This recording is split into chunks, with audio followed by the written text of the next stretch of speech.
तो दास ने यह प्रार्थना की थी आप सभी भाई बहनों से कि 8 सितंबर को यदि आप अपने घर पे भोग लगा रहे हैं, किसी साथ संगति में नहीं, यदि आप अपने घर पे गुरु जी को भोग लगा रहे हैं और उस दिन यदि आप अपने घर पे कोई मिठाई बनाते हैं, उस चीज का भोग लगाओ गुरु जी को। घर पे भोग लगा के आप गुरु जी को लगाओ, वो आपके भाव, आपकी श्रद्धा, वो चाहे आप कितने जो है मतलब व्यंजन बनाओ, लेकिन उसका लोक दिखावा नहीं होना चाहिए। दूसरे भक्तों को नहीं बुलाना उस दिन कि आ जाओ मेरे घर पे गुरु जी को भोग लग रहा है।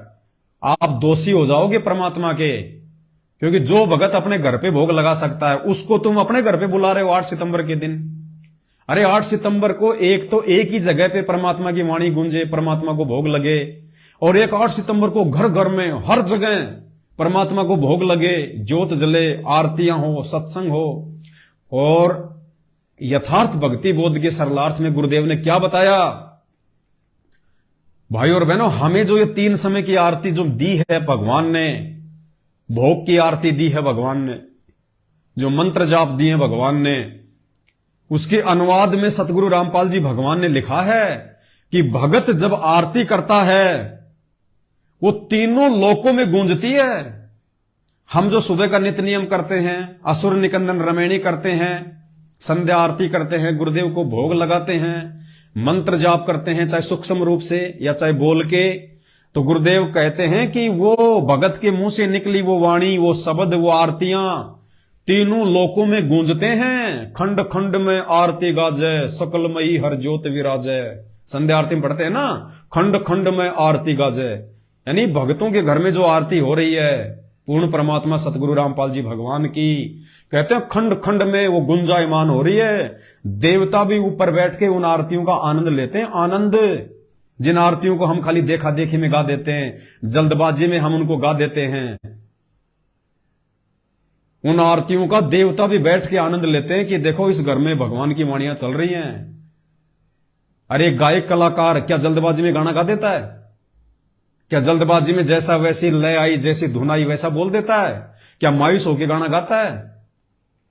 उस गायककार को इस बात का पता है कि मैं जो गाना गा रहा हूं ये भले मैं अकेला गा रहा हूं, लेकिन आने वाले दिनों में घर घर में, सिना में, घरों में, हर किसी के मोबाइल में ये गाना गूंजेगा। और इस गाने में यदि कोई त्रुटि रह गई तो मेरी बेइज्जती हो जाएगी कि उसको ढंग से गाना भी नहीं आता, वो फिल्म जो है वो फेल हो जाएगी। तो भाई और बहनों, इसी प्रकार हम जो परमात्मा की आरती करते हैं, मंत्र करते हैं, उनकी हम जो महिमा करते हैं, हम सात संगतियों में उनकी चर्चा करते हैं, तीनों लोकों में ये आरतियां गूंज रही हैं, तीनों लोकों में। तो छोटी बात नहीं है, हमने विशेष श्रद्धा और भाव के साथ में इन आरतियों को करना है। तो 8 सितंबर को कहीं कोई साथ संगति नहीं रखवानी है। 8 सितंबर के बाद में आप कहीं भी रखवाएं, आपकी मर्जी। और साथ संगतियों के जो नियम है, जो मर्यादा है, वो दास आपको बीच बीच में बताता रहता है। जल्दबाजी में कोई भी डिसीजन ना लें, जल्दबाजी में कोई भी साथ संगति ना करवाएं, लाभ के बजाय उल्टा नुकसान हो जाएगा, उल्टा नुकसान। और लाभ के लिए, फायदे के लिए यदि आप साथ संगति रखवा रहे हैं तो आप सबसे बड़े मूर्ख आदमी हैं।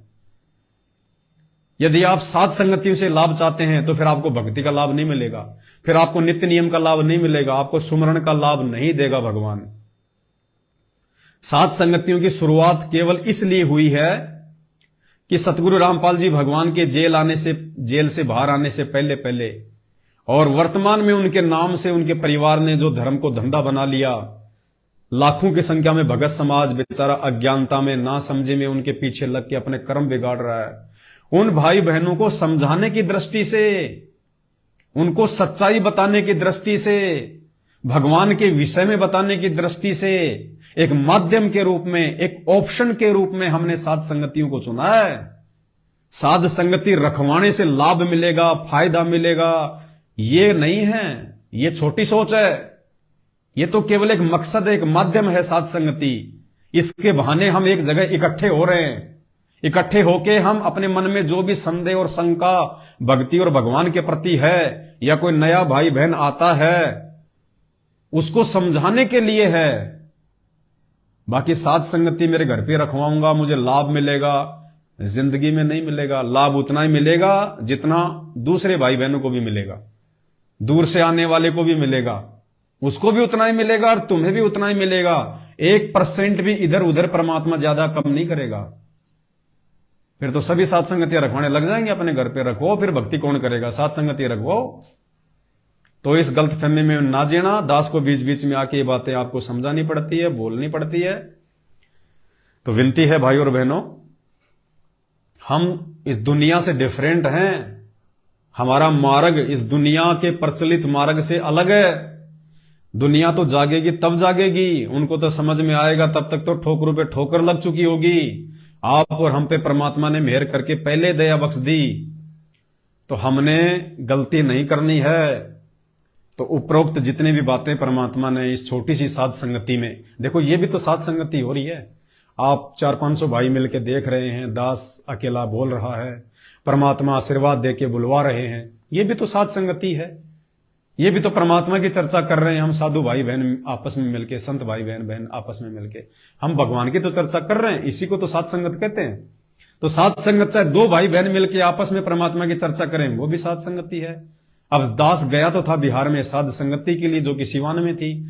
परमात्मा ने प्रेरणा नहीं की, दास नहीं जा पाया और उस बहन के घर पे चला गया। 2 दिन वहां रहे, 1-2 भगत आ गए। नेपाल से हमारी मुन्ना बहन आई हुई थी, नेपाल से हमारे 4-5 बहन भाई और आए हुए थे। तो हम 8-10 भाई बहन हो गए थे। 2 दिन वहां रहे, दिन रात परमात्मा की चर्चा चली, दूसरी कोई चर्चा नहीं। तो वो भी तो साध संगति थी। साध संगति का मतलब ये नहीं कि भीड़ आएगी तो साध संगति होती है, नहीं। भीड़ का साध संगति से कोई लेना देना नहीं। 2 भगत भाई बहन मिलकर परमात्मा की चर्चा कर लें, वो भी साध संगति है। तो बस ये 2-4 बातें थी जो आप भाई बहनों को बतानी थी। और तीसरी सबसे जो इंपॉर्टेंट बात है, 8 सितंबर 2023 को जब परमपिता परमेश्वर जी को भोग लगेगा, तो कोशिश करना आप सभी भाई बहन, कोशिश कीजिएगा आप सभी भाई बहन 10 बजे तक परमात्मा को भोग लगा लें। 8 सितंबर को 10 बजे तक आप गुरुदेव भगवान को भोग लगा लें, कोशिश कीजिएगा। क्योंकि 11 बजे फिर दास लाइव आएगा, क्योंकि परमात्मा के लिए बेड भी लेके आना है, परमात्मा का दरबार भी बनेगा, मालिक के जो वस्त्र हैं वो भी परमेश्वर को भेंट किए जाएंगे, जो कि हम सब की तरफ से होगा। तो सभी भाई बहन फिर 11 बजे दास के इसी फेसबुक पेज पवन दास इस लाइव पर लाइव जुड़े। और उस दिन हम सब भाई बहन मिलके भी परमात्मा को भोग लग जाएगा। अपने अपने घर पे तो हम लगाएंगे। और जितने भी भाई बहन भोग लगाएं, आप कोशिश करें फेसबुक पर लाइव जरूर आए, लाइव वीडियो चला दें। अगर आपके वहां पे नेट कमजोर हैं तो पहले आप वीडियो बना लें मोबाइल से, उसके बाद में उसको लाइव चला दें, अपनी फेसबुक पे डाल दें, यूट्यूब पे डाल दें।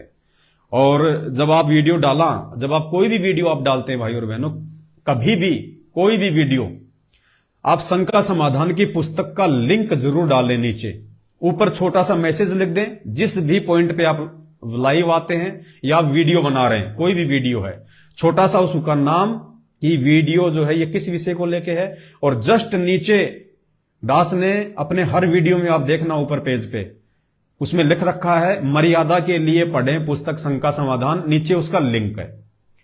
तो आप भी छोटा सा ऊपर मैसेज, ज्यादा बड़ा नहीं, छोटा सा 1 लाइन का, और नीचे फिर दास ने अपने इस वीडियो के ऊपर टाइटल में जो डाल रखा कि मर्यादा के लिए पढ़ें पुस्तक शंका समाधान, उसको आप जी कॉपी करके उस लिंक को और उस छोटे से मैसेज को आप जी अपने हर वीडियो के ऊपर टाइटल में जरूर लगाएं, जरूर डालें।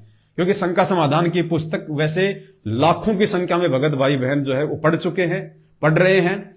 अब जैसे वीडियो है हम डालते हैं, हर वीडियो के ऊपर टाइटल है, लाखों लोग वीडियो देखते हैं, तो लाखों लोग लिंक को खोल के भी देखते हैं। और जो हमारे भगत भाई बहन होंगे वो उस पुस्तक को जरूर पढ़ेंगे।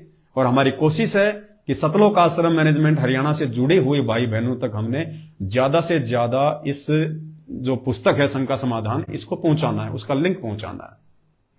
जगत वालों को यह समझ में नहीं आएगी अभी। जगत वालों को तो पहले परमात्मा से जुड़ना पड़ेगा, उनके सत्संग सुनने पड़ेंगे, उसके बाद उनको समझ में आएगी ये पुस्तक। ये पुस्तक केवल भगत भाई बहनों के लिए है। और जिन जिन भगत भाई बहनों के पास में पुस्तक आ चुकी है, पहुंच चुकी है, तो भाई और बहनों देखो कितना खर्चा करके 60 रुपए का ये कोरियर लगता है, और कई हजारों की संख्या में आप लोगों के पास में हमने कोरियर से साथ संगतियां भिजवाई है। कई लाखों रुपए ये कोरियर भेजने पे लगे, तो ये सेवा है परमात्मा की। आपकी जिम्मेदारी बनती है आप उस पुस्तक को पढ़ें, उस पुस्तक में जो बातें लिखी हुई हैं उनको आप अपने जीवन में लागू करें, उस अनुसार उन छोटी छोटी बातों को ध्यान में रख के हम भक्ति करें परमात्मा की। तो 11 बजे 8 सितंबर को दास जो है भोग की आरती के समय लाइव आएगा, लाइव परमात्मा को भोग लगेगा। तो आप जी 11 बजे जुड़ने का प्रयास करें, सभी भाई बहन मिलकर एक बार फिर से परमात्मा जी को भोग लगा लेंगे। और हमने तो भगवान प्रसन्न करना है जैसे तैसे, क्योंकि हमारा तो मकसद ही ये है, जिंदगी का दूसरा कोई मकसद है नहीं। पेट पालन तक रोजी रोटी और उसके बाद सिर्फ भगवान और कोई नहीं। तो जितनी भी बातें परमात्मा ने इस वीडियो में ज्ञान आधार से बुलवाई हैं, प्रार्थना करूंगा थोड़ा उन पे विचार करना, अमल करने का प्रयास करना। दास भी अमल करने का जो है पूरा प्रयास करता है, दास भी विचार करता है। मुझे भी सद्बुद्धि, मुझे भी नई नई बातों की जानकारी साध संगति से मिलती है। आप जैसे भाई बहनों के पास में जब मैं जाता हूं, मैं उनके पास में बैठता हूं, परमात्मा की कोई चर्चा होती है तो बहुत सारी बातों का हमारे को मालूम पड़ता है। ये सारे विचार मेरे नहीं होते जो आप वीडियो के माध्यम से सुनते हो। आप जैसे भाई बहनों से जब बातचीत होती है तो परमात्मा उनको प्रेरणा कर देते हैं, किसी चीज के लिए मुझे प्रेरणा करते हैं। प्रेरणा परमात्मा उसी को करेंगे जो मर्यादा में होगा, जो मर्यादा में नहीं होगा उसको गुरुदेव भगवान भक्ति से संबंधित कोई प्रेरणा नहीं करेंगे।